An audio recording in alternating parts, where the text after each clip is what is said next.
Инджибек Хатун – Занжирлы медресе новометодной школы Исмаила Гаспринского, Крымское педагогическое училище и Крымский педагогический институт.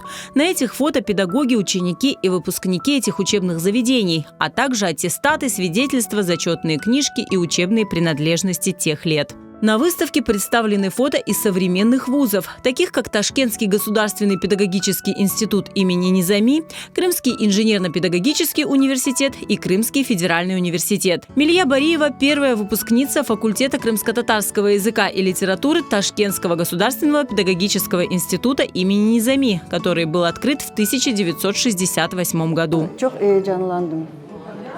Dayanamıyorum. Bütün yaş günlerim göz aldından geçti.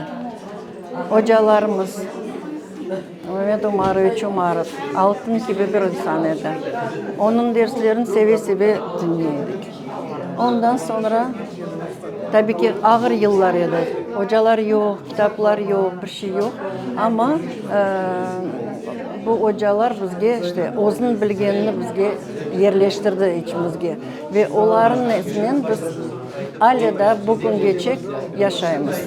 Алими Семедляева тоже выпускница факультета крымско-татарского языка и литературы Ташкентского государственного педагогического института имени Низами.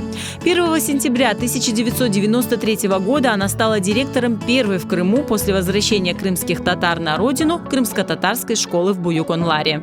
Там она проработала 22 года. Bizim mektepten sonra pek çok başka milli mektepler açıldı. 14 tane mektep açıldı. Çok misafirler geliyordu, çok dersler veriyorduk, çok tedbirler gösteriyorduk. Talebelerin terbiye ettik. Binge yakın mezun çıkardık.